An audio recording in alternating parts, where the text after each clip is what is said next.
Waheeda recce healing में मैं प्रवीण आप सभी का बहुत बहुत स्वागत करती हूँ। साथ ही साथ आप सभी का बहुत बहुत धन्यवाद करती हूँ मेरे वीडियोस को लाइक शेयर करने के लिए। Thank you so much. आज मैं आपके साथ बहुत ही ज़रूरी बात करने वाली हूँ और मैं ज़रूरी इसलिए कह रही हूँ कि जिन चक्रास के बारे में मैं आज बात करूँगी उनके बारे में लोग बात नहीं करते हैं। आपको बहुत ज़्यादा वीडियोस उसके ऊपर नहीं मिलेगी क्योंकि लोगों को लगता है कि इनकी इतनी इम्पोर्टेंस नहीं है। लेकिन आज मैं आपको बताऊंगी कि भाई 7 चक्रास के अलावा 2 ऐसे चक्रास भी हैं जो बहुत ज़्यादा महत्वपूर्ण हैं और वो क्यों महत्वपूर्ण है उसका रीज़न मैं आपको दूंगी। पर उससे पहले मैं आपसे एक क्वेश्चन करती हूँ कि जो आपका फोकस होता है अपने ऊपर ब्यूटीफुल दिखने के ऊपर, तो सारा का सारा फोकस क्या आपके हाथों पर होता है, आपके पैरों पे होता है? आप कहेंगे नहीं, हमारा तो पूरा का पूरा ध्यान हमारे फेस पे होता है। कौन सी क्रीम लगाएं, कौन सी क्रीम लगाएं जिससे हमें रिंकल्स ना आए, हमारे झुर्रियाँ ना पड़े, और कौन सी क्रीम लगाएं जिससे हमारी स्किन अच्छी हो जाए, क्या खाएं जिससे फेस पे ग्लो आ जाए। तो पूरा का पूरा जो फोकस है वो हमारे फेस पर है। लेकिन क्या फेस ही इंपॉर्टेंट है और चीज़ें नहीं है? बिल्कुल इसी तरीके से जो हमारा सारा का सारा रेकी में फोकस होता है, लोगों का 7 चक्रास के ऊपर होता है, लेकिन बाकी के चक्रास वो भूल जाते हैं। अब मैं आपको उसका लॉजिक देती हूँ। तो देखिए, हमारे शरीर में नाड़ियाँ हैं, 72,000 नाड़ियाँ हैं जो कि दिखती नहीं, जो कि बहुत सूक्ष्म होती हैं। वो इतनी सूक्ष्म होती है कि यदि मैं अपना हाथ यहाँ से काट लूँ तो उसके बीच में आपको नाड़ी नहीं दिखेगी। लेकिन शास्त्र ये कहते हैं कि हमारे शरीर में नाड़ियाँ होती हैं जो कि एक तरह का चैनल का काम करती हैं, जो कि पूरे शरीर में एनर्जी को लेकर आती जाती हैं।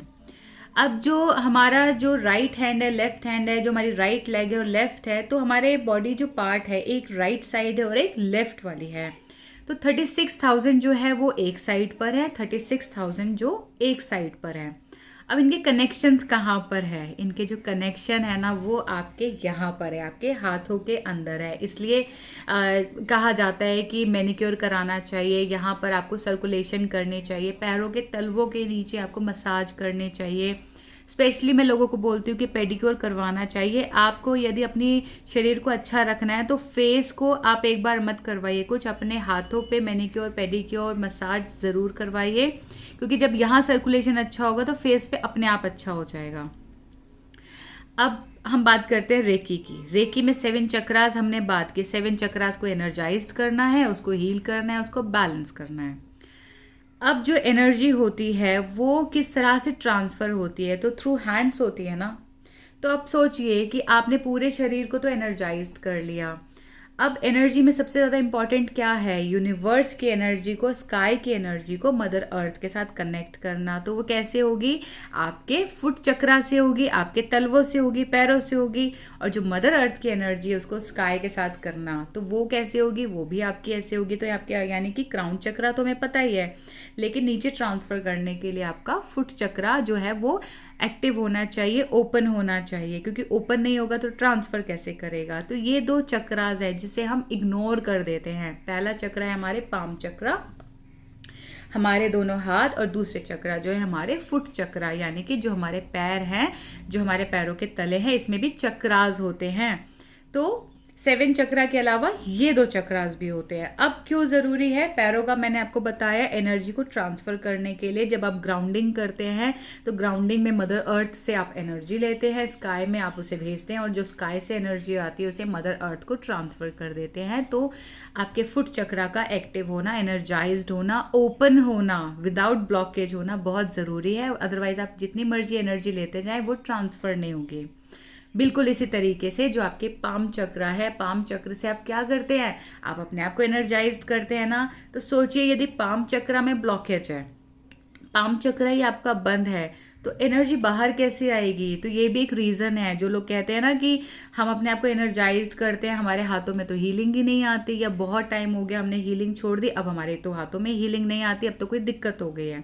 तो दिक्कत कुछ नहीं है, यहाँ पर ब्लॉकेज लग गई है, लॉक लग गया है। तो यदि ये खुला होगा तो आपकी हीलिंग आनी स्टार्ट हो जाएगी। तो आप सोचिए कि यदि इसमें ब्लॉकेज है, इसमें हीलिंग नहीं है, या सोचिए इसमें कुछ फंस गया है, इसको ऐसे समझ लीजिए कि इसमें कुछ फंस गया है, तो उतनी एनर्जी बाहर आ ही नहीं पा रही जितनी आनी है। तो आप जब अपने आप को एनर्जाइज्ड करेंगे तो यहाँ ब्लॉकेज है, तो एनर्जी कैसे आएगी? आप एनर्जाइज्ड कैसे कर पाएंगे? आप हील कैसे कर पाएंगे? अब सेकंड, आप किसी और को एनर्जी भेज रहे हैं, किसी और की हीलिंग कर रहे हैं, तो आप थ्रू हैंड से करते हैं ना। तो यदि आप ही के अंदर ब्लॉकेज है, आपकी पाम से ही एनर्जी जाएगी, यहाँ गले से तो निकल के जाएगी नहीं।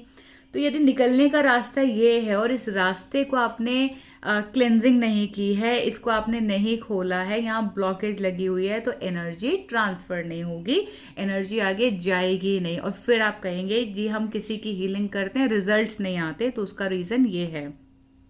तो मैं बहुत टाइम से सोच रही थी कि मैं आप सभी को ये बताऊंगी, तो आज मैंने आपको बताया है कि 7 चक्रा तो ज़रूरी है, नो डाउट, लेकिन ये 2 चक्रास को, 2 चक्रास मतलब मैं पाम चक्रा, फुट चक्रा की बात कर रही हूँ। तो 2 चक्रा आपके पैरों में होते हैं, 2 आपके हाथों में होते हैं। इनका एनर्जाइज्ड होना और इनका रास्ता खुला होना, इनका एक्टिव होना बहुत ज़्यादा ज़रूरी है। तो आज के वीडियो में मैंने आपको ये बताया। नेक्स्ट वीडियो में मैं आपको बताऊंगी कि क्या क्या सिम्टम्स होते हैं जिससे हमें ये पता लगता है कि हमारे पाम चक्र में ब्लॉकेज है या हमारे फुट चक्र में ब्लॉकेज है। तो आज के लिए इतना ही। आप इस वीडियो को अच्छे से समझिए। कोई भी क्वेश्चन आपको मुझसे पूछना है, प्लीज़ आप मुझसे पूछिए, मैं ज़रूर आपको आंसर करूँगी। तब तक के लिए आप सभी स्वस्थ रहें, आप सभी खुश रहें। Thank you.